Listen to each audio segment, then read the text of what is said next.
My wife and I were talking this week about cookies, about birthday cookies specifically, because I don't know if she's done this the whole time we've been married, but it feels like she has, that she has designed birthday cookies for me each year, and then she's got a cookie lady in the city that will make them.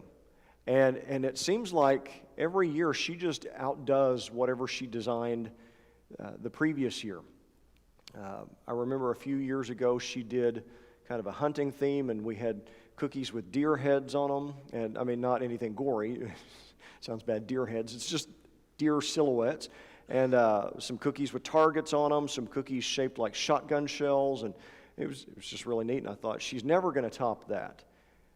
And I don't know if it was the very next year, but the birthday after we moved here, incidentally, the birthday when I was sick with COVID, of all times, at least we had cookies. She had already brought the cookies home. She decided, with me being so excited about our new house here, to have the lady do our front yard. So we had cookies in bison shapes, and we had cookies in flamingo shapes, which is how we tell everybody that's the house we're in, is the house with all the flamingos, and fake flamingos, and they're mine. And we had Oklahoma flag cookies, and I thought, she'll never be able to top that. And last year she made cookies that were inspired by a skit from Saturday Night Live back when it used to be funny.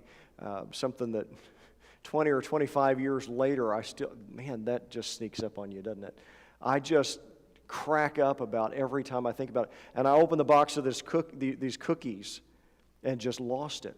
And we were talking about this the other day, and I thought, there's no way she'll be able to top that. She said the same thing. I don't know how I'm going to top that. She always manages to. And before you feel too sorry for her, I finally figured out how to get in touch with her cookie lady and surprised her with cookies this year. And I have no idea what I'm going to do. I have till February to figure it out. But she was talking about she'll never be able to top that. It seems like she always does. But there may come a year when she's not able to top the cookies from last year. And the cookies will be there, but it won't be as big a reaction. It won't be as funny or as amazing as the previous year. But as I told her, but we'll still have cookies, So even cookies that aren't as exciting in their design as the previous year are still pretty good. I mean, unexciting cookies are better than no cookies, right? Right? Can I get an amen for that one? All right. Well, y'all aren't necessarily a real vocal congregation on Sunday nights, but I think we can all agree on that point. Unexciting cookies are better than no cookies. In reality, we don't have to always top last year's design for them to be good. And I tell you that because I've looked at this story even before I was preaching all the way through Mark. I've looked at this story for years. I say for years. I was older than I should have been before I even realized it happened, because it's overshadowed by another story to where I've looked at it and thought, what do I even do with this? We're going to look at an event in the life and the ministry of Jesus tonight that's often overshadowed by a larger event that precedes it. And because of that, we might look at that and go, well, that's kind of a letdown in comparison to what there's no way Jesus tops the previous miracle. But I think this one is still important. I mean, they're all important. This event is still important, and we're going to talk about why tonight. We're going to be in Mark chapter 8. Mark chapter 8, if you turn there with me in your Bibles. If you don't have your Bible or can't find Mark, it'll be on the screen for you.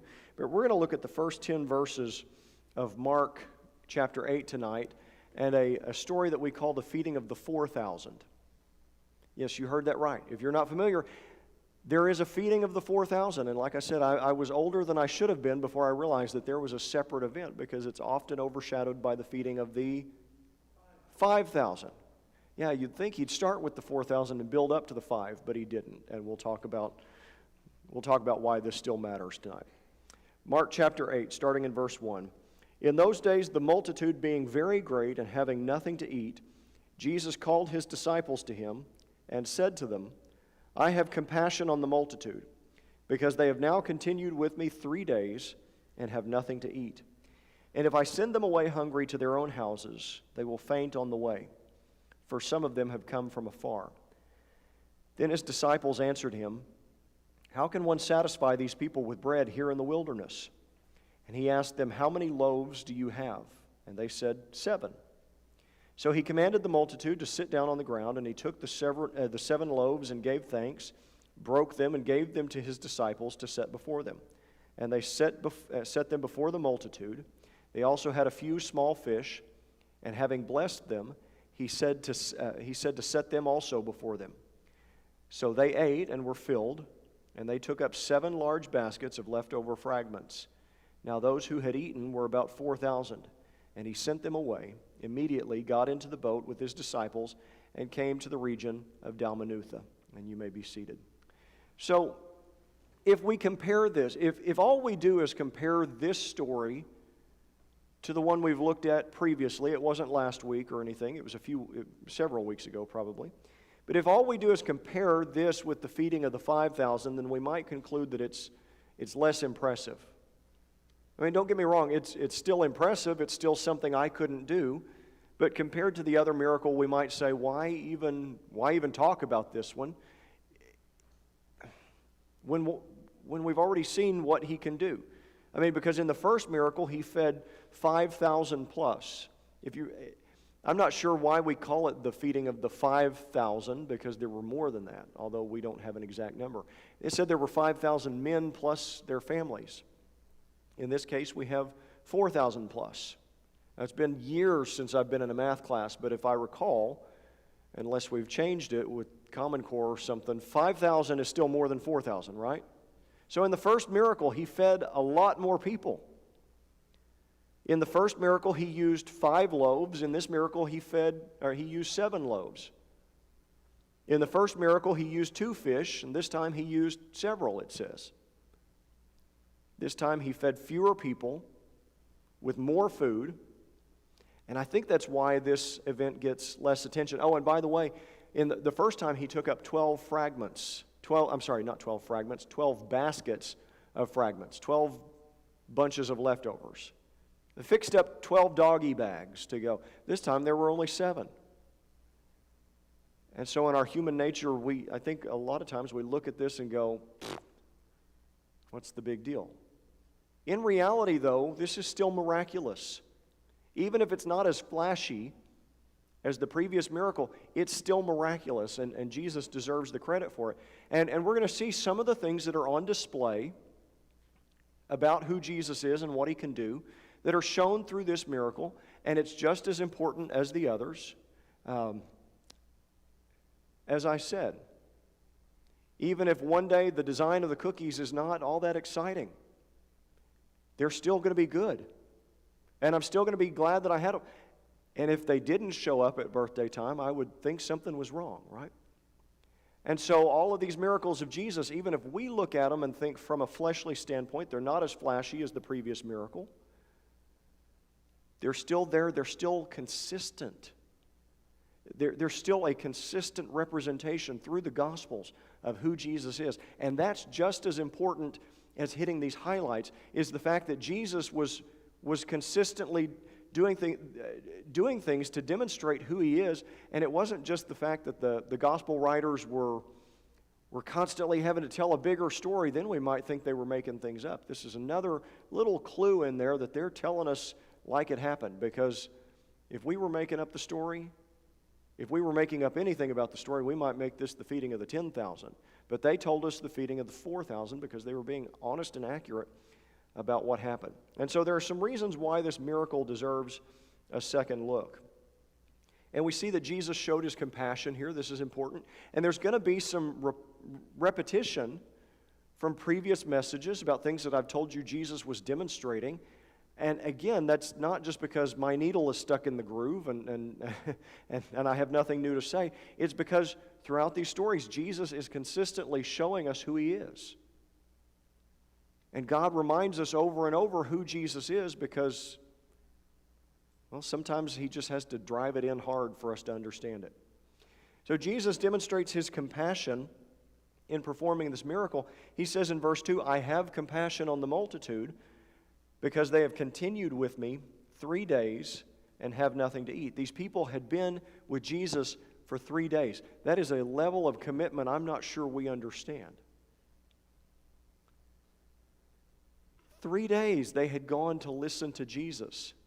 And it doesn't really sound like they were coming out during the day and listening to Jesus and then going home and then coming out the next day and then going home. And it sounds like they had been out there in the wilderness with Jesus for 3 days.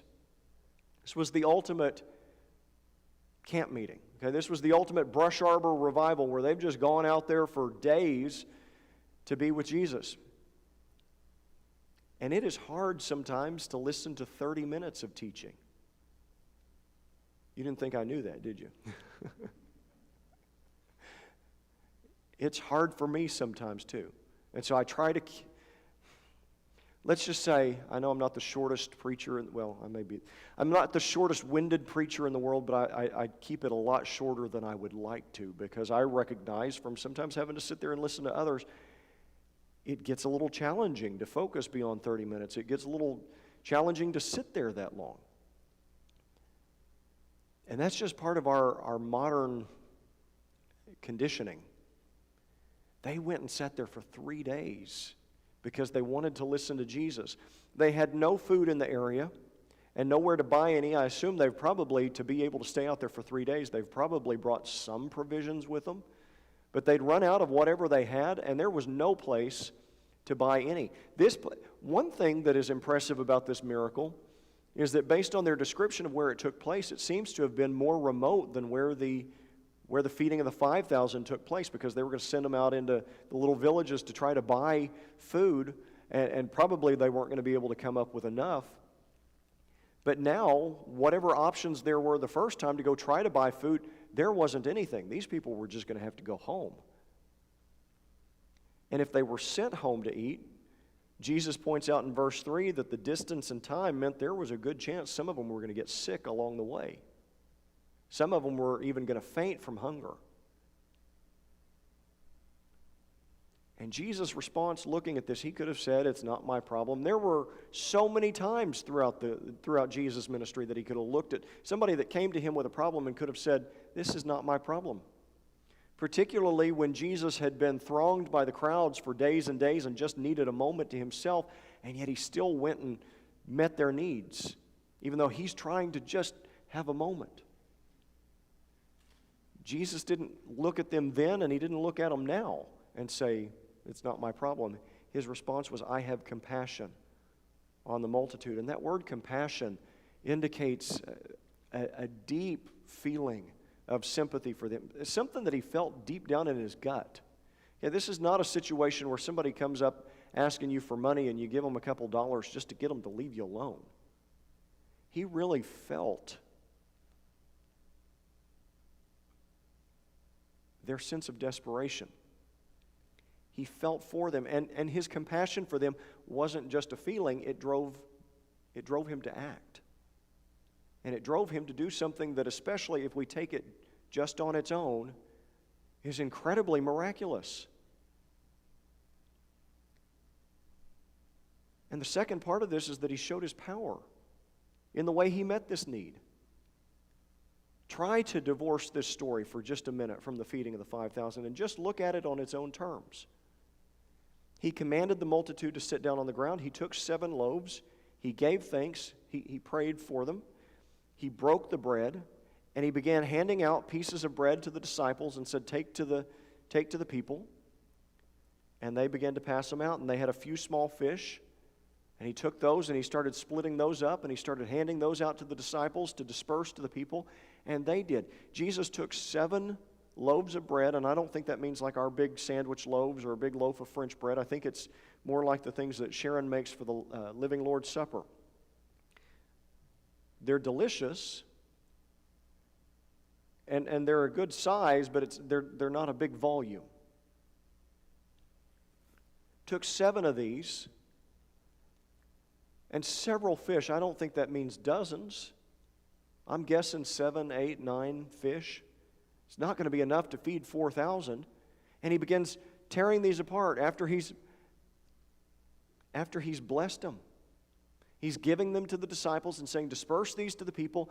They're feeding all these people. There are 4,000 plus people there. Everybody gets fed until they are full, and then there are still 7 baskets of leftovers left over. And I can't help but imagine 7 baskets has got to be more than they started off with, or pretty close. Taken just on its own, this is a miracle. And we don't ever want to lose our sense of wonder at the miracles of God, the miraculous works that He does, just because we say, well, it's not as big as the last one you did.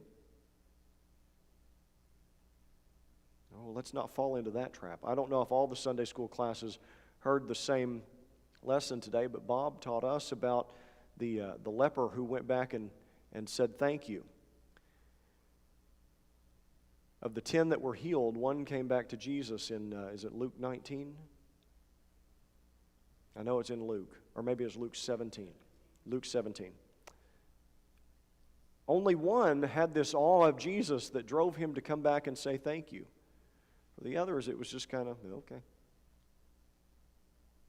And maybe they'd seen Jesus heal so many others that it had kind of lost its novelty.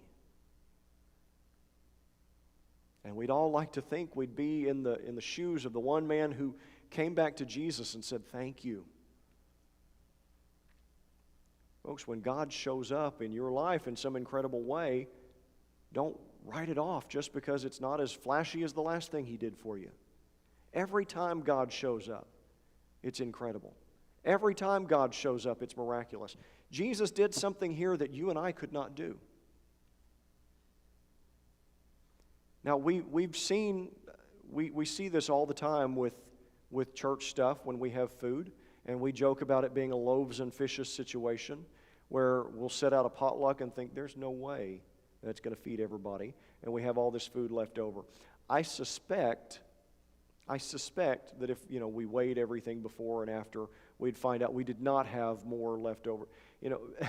I suspect if we kept careful tabs on how much was taken, everything adds up and the food's all there. This is not something that you and I can do. And by the way, if more food does show up miraculously, we didn't do that. God did that. So we joke about situations like this, but this is not something that you and I have the power to make happen. It's something only God could do. So Jesus not only showed His compassion once again, Jesus showed His power in front of the people once again, and He demonstrated this power in such a way that validated His message. Now, Jesus was nobody's trained monkey. As a matter of fact, when the religious leaders would come to Him and question His authority to teach what they didn't like, and they would say, prove who you are, prove that what you're saying is true, show us a sign, Jesus would say, no sign for you. I don't work for you. That's my paraphrase of what He said. He actually said, there will be no sign given to you except the sign of Jonah, which is not what they were looking for.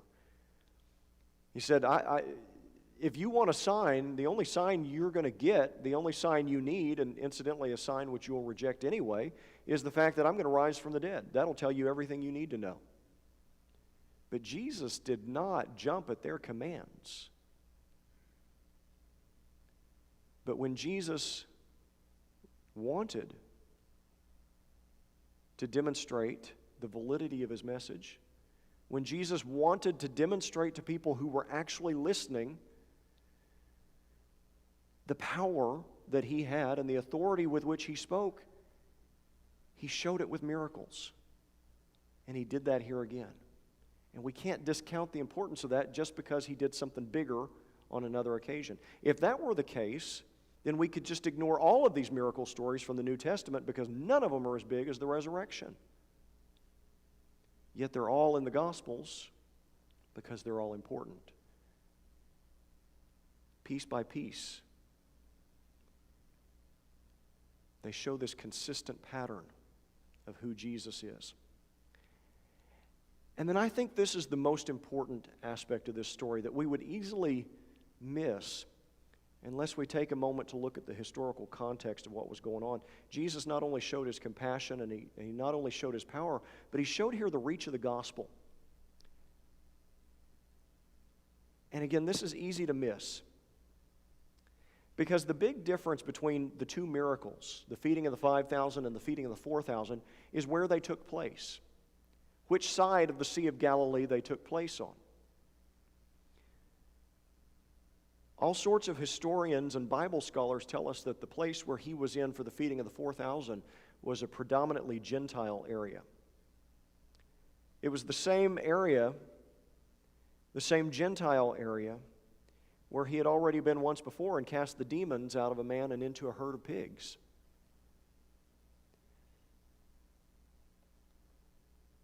Now, when Jesus did that, do you remember from months ago looking at that story, do you remember how the people of the town reacted to Jesus sending the demons into the herd of pigs? How did the people react?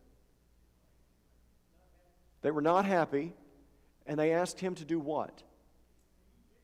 Leave. Get out of here. I don't know if they were angry about their pigs. I don't know if they were scared to death. Maybe a mixture of all of the above. They wanted him to go.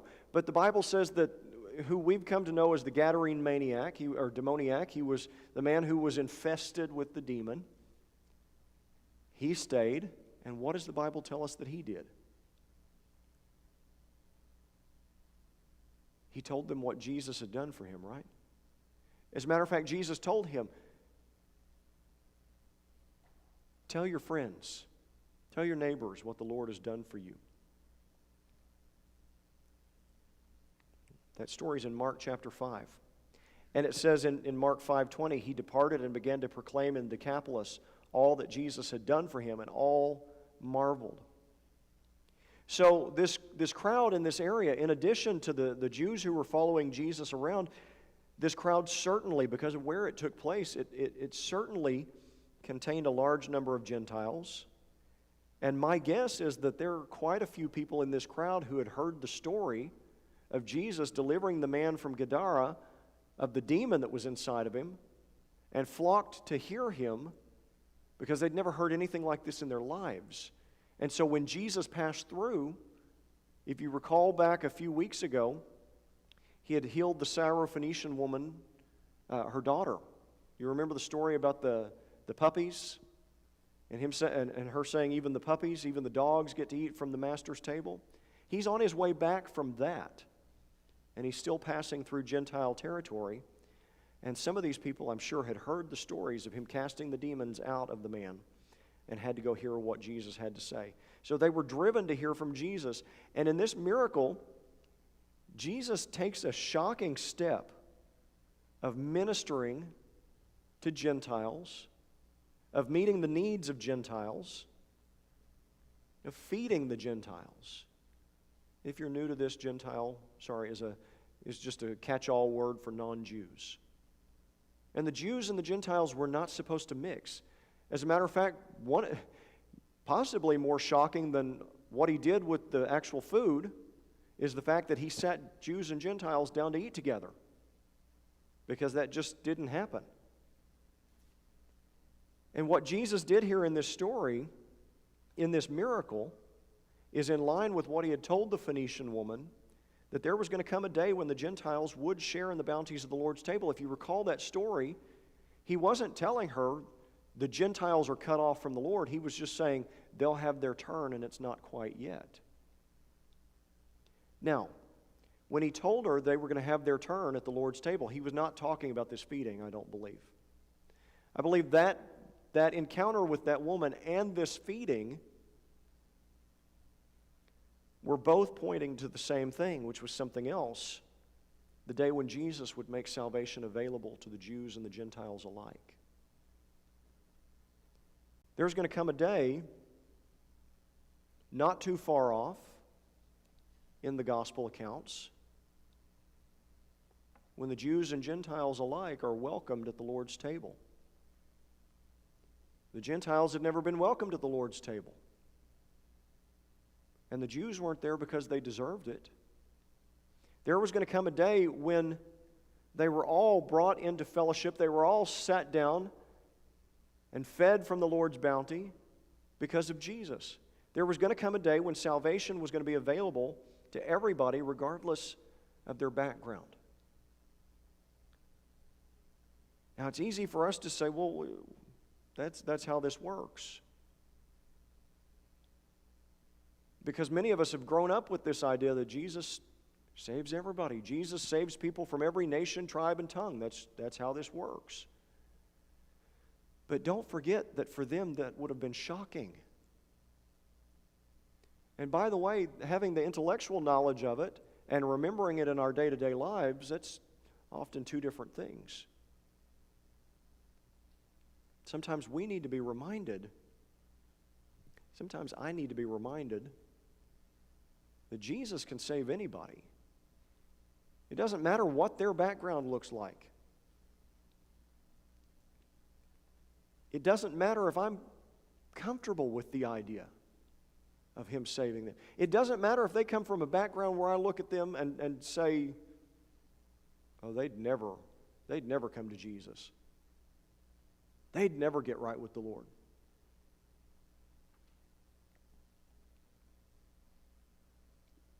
Because that's how His earliest followers felt about the Gentiles. That's certainly how the Jewish community as a whole felt about the Gentiles. They'd never be right with God. Many times the saying was Gentile dogs. That's why he talked that way with the Phoenician woman. Those people, those Gentiles, they could never be right with God. And yet in a room like this, I would have to imagine that the vast majority of people in here are from Gentile backgrounds. And here we sit with the assurance of eternal life, with the assurance of a relationship with our Father, not because of anything we've done, but because of what Jesus did for us, that He did for the Jews and the Gentiles alike, that He's alluding to here. By meeting this physical need of the Gentiles, as He's teaching them about His salvation, as He's teaching them about His kingdom, He was preparing them for that. The idea of you and me being brought into fellowship with the God of Israel would have been shocking to them. Just as shocking as I think sometimes the idea is for us of certain people around us. Not even groups. I like to think that as a society and as a Christian culture that hopefully we've moved past this idea of certain groups of people not being good enough for God, but I think a lot of times we have in our mind individuals that we think they'd never be right with God. As shocking as it would be for some people in our minds to get right with God, that's how they would have felt about us. But here Jesus Christ brought the Gentiles in and sat them down and fed them. And again, I think it ties back to what He told that woman. There was going to come a day